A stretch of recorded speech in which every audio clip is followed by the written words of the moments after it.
Welcome to Hard Talk. I'm Stephen Sacker. It is hard to overstate the levels of turmoil and uncertainty in French politics right now. Thanks to President Macron's early dissolution of the National Assembly, France faces 2 rounds of voting in the next 2 weeks, after which parliamentary power could be in the hands of Marine Le Pen's far-right National Rally Party. What would that mean for France, for Europe? Well, my guest is National Rally member of the European Parliament, Fabrice Leggeri. Is the stability of France at stake?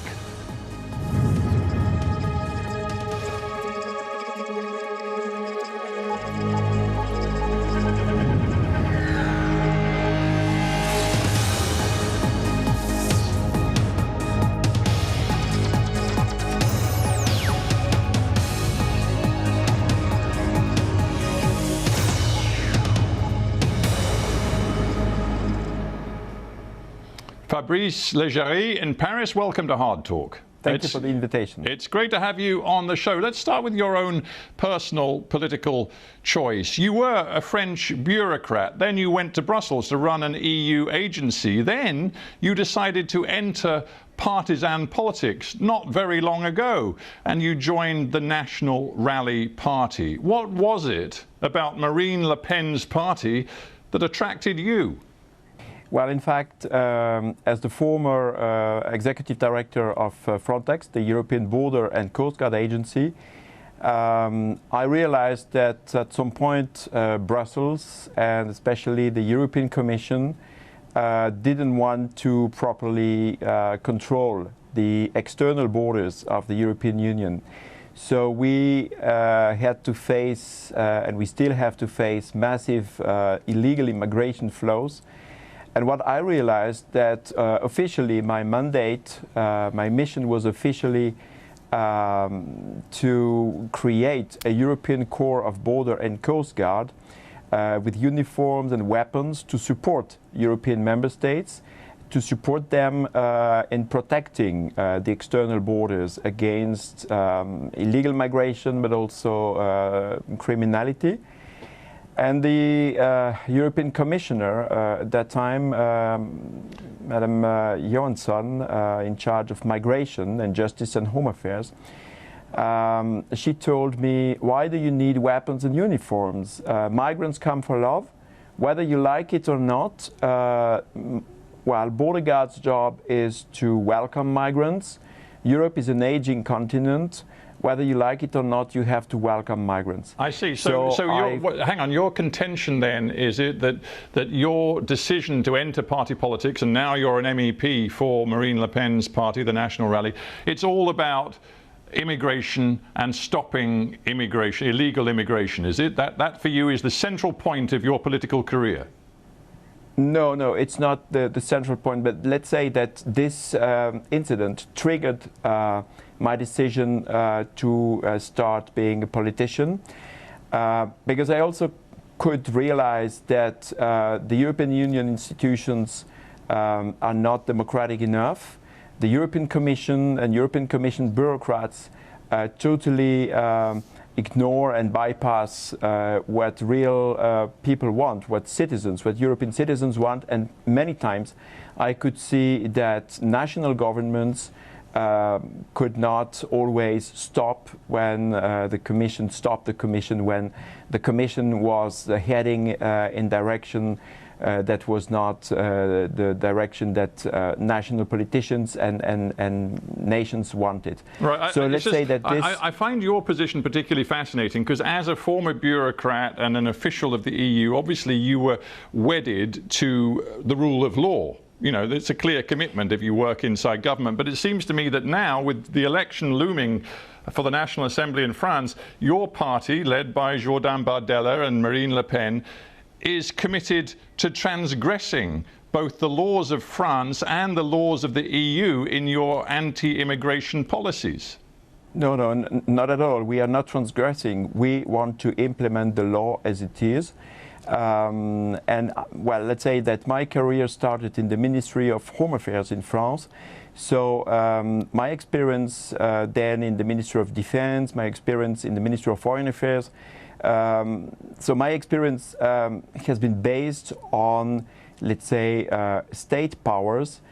So I have the experience of what is sovereignty and what is the rule of law, what is the interest of a state as an actor, but also how a state can and must protect its citizens. But let's just run through a few laws and just see if you accept them. For example, in France, there is the so-called droit du sol, which is the right of children of those born to foreign parents born in France to get French citizenship when they turn 18. It seems that your party is determined to end that. Am I right?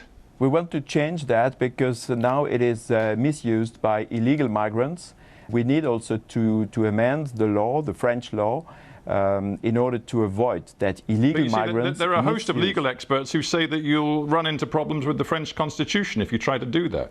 Yeah, but our plan, our program, political program, is that if Jordan Bardella is appointed Prime Minister in July, in a couple of days, then we will start changing the French legislation as far as we can, which means that we need to have an absolute majority in the National Assembly. And with an absolute majority in the National Assembly, we can start changing the law and voting different amendments to, for example, to that law and to migration laws. But we can then, of course, only implement the whole program that we have if there is a referendum in France to change the constitution. We have a written constitution in France that can be amended. There are different procedures for that. And well, what my political party proposes... That clearly isn't going to be easy. Some of the things that Mr. Bardella and others in your party say seem to be very far from what is politically practical. There's also a question of morality. I mean, France, of course, famously is committed to égalité. I wonder how much égalité there is when Jordan Bardella says, as he did a couple of days ago, quote, our compatriots of foreign origin who work, who pay tax, who respect the law, who love our country, have nothing to fear from our policies. The clear implication of that was that people who perhaps are unemployed, who live on benefits, who aren't altogether in love with France, have something to fear. No, but what we are saying is that we want to, of course, we want to reward the persons who comply with the French laws, and if they are foreigners. But surely you want all French citizens to comply with the law. Why isolate and pick upon those who are quote unquote of foreign origin? They're as much citizens as you. No, we are not. Jordan Bardella was talking because I remember that there was a question asked by a person who had a residence permit, who is not a French citizen, and is not an EU citizen, and wanted just to know what's going to happen. And the answer is very clear.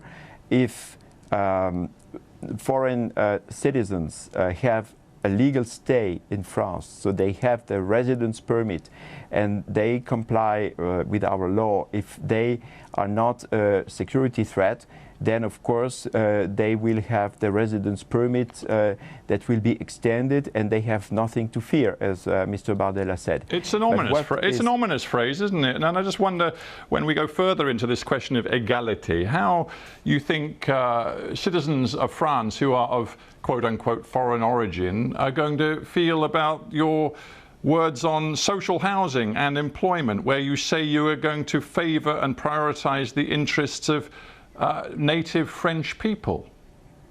No, what we say is that we want to promote, this is the préférence nationale. It means that we want that French citizens have access to those social housing, because the fact right now is that most of this possibility to get social housing is in fact well, only for migrants, not people who are not French, and sometimes some of them arrived illegally. I have to say, Mr. Leggeri, maybe some people in France will worry about your commitment to adhering to laws, both French and international, when they consider how you left your post at Frontex in Brussels, as you say, the agency responsible for border security in the EU. This is what one left MEP, Cornelia Ernst, said after your resignation. She said, Leggeri personally had an active role in Frontex's complicity in fundamental rights violations and the cover-up of this complicity, including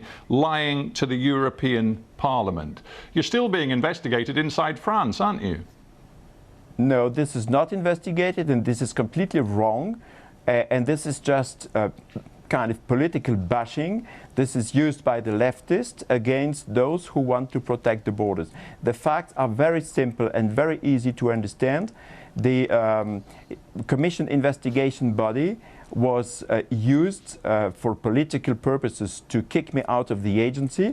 And then, because I supported Greece in protecting the border, and there was, in fact, what the Greeks are accused of doing is pushing back migrant boats away from their national waters, even sometimes picking up migrants who'd made it onto land on Greek islands and then forcing them out to sea. And some video evidence even suggests that some of them may have been thrown into the sea. You were the boss of Frontex at the time, and the allegation is you covered that up. No. I have not covered that. This is completely wrong. But what we did, we agreed in the operational plan that we can support interception in the operational area. And interception is a legal concept, while pushback is not a legal concept. Pushback is a political propaganda used by leftist NGOs and people who just want to undermine the border protection. Okay. And the consequence of that is that you have in the UK many migrants coming illegally because the EU external border is not properly protected. Yeah. President Macron, just a couple of days ago, talked about the possibility of civil war, and he was directly referencing the National Rally, your party's policies on immigration, immigrants, and crime. He said it's based on stigmatization and division. He said the solutions of the far right are out of the question. They categorize people in terms of religion or origin. It will lead to division and to civil war. What is your response to that? A president should not speak like this, because the president, in the French system, the president is the authority that keeps the country united. And a president should not use the word civil war. It doesn't match with the reality. It doesn't match with the reality that French society now is experiencing, and it doesn't match with our policy. What he says, what President Macron says about our program is completely wrong. The difference for us is simply that when people are French citizens, they are all equal. And we are not, there is no stigmatization, but this is simply a political propaganda. I have to say, I don't know if you're aware of some of your fellow candidates for the National Rally. I've been looking at a few of them. I could quote you a few examples. For example, a candidate of your party in the Pyrenees, Marie-Christine Sorin, has posted that, quote, not all civilizations are equal. Some are below bestiality in the evolutionary chain. You've got another colleague, Françoise Billot in Côte d'Amour, who has clearly paid tribute on social media to Marshal Pétain, the World War II French collaborationist with the Nazis. These are people who are standing for election alongside you in the National Rally.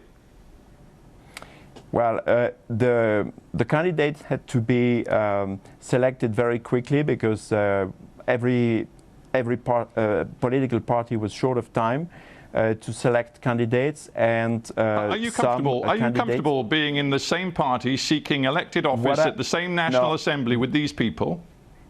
What I can tell you is that there were some candidates whose statements were not in line with our ethics and our political line, have been kicked out, and so they are. I don't know both candidates you mentioned. But I'm sure that this is not in line with our political line, and this is not in line with our ethics.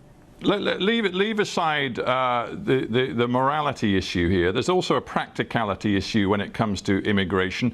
Giorgia Meloni, who is a right-wing leader in Italy, who in some ways is comparable in some parts of policy to your national rally in France, she has had to accept reality on immigration. She came pledging to massively cut immigration, to end illegal immigration. She hasn't ended illegal immigration, and not only that, she's now accepted that Italy needs, for its economy, around 800,000 immigrants per year. Isn't the truth that France too needs immigrants? Your party just won't accept it.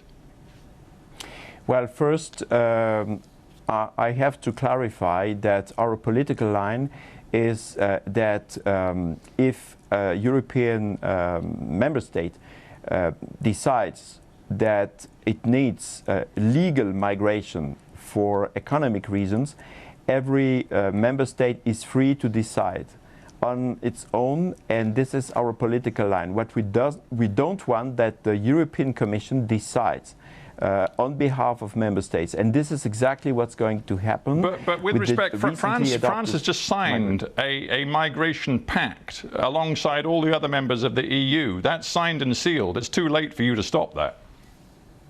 Yeah, but what is extremely interesting is that 2 days after this pact on asylum and migration was adopted, 15 member states sent a letter.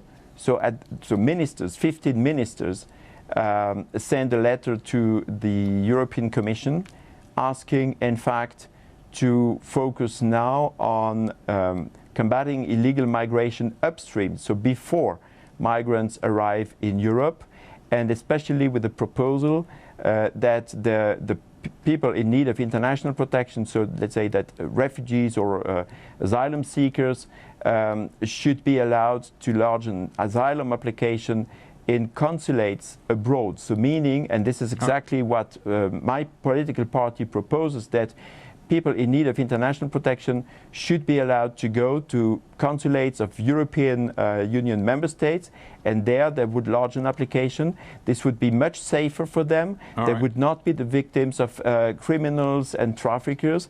And then, if their application is considered as well founded, then they would be transported decently in a dignified way to Europe, instead of being the victim of traffickers and then being brought to Europe illegally Mr. by Leggeri, NGOs. we've talked a lot about immigration, but there's many other planks to the national rally offer to the French public. Quickly, I need to go through a few of them. Let's talk about the economy.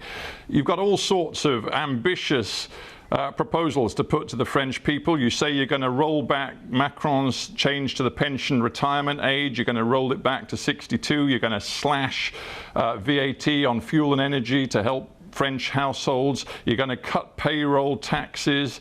You're going to do all sorts of things. The Montaigne Institute says it's going to cost around 100 billion euros a year. That is money that France doesn't have. And the leading French economist, Olivier Blanchard, recently said the National Rally program is fiscally irresponsible. Gifts cost money, he says, and the money simply isn't there. You're going to crash the economy.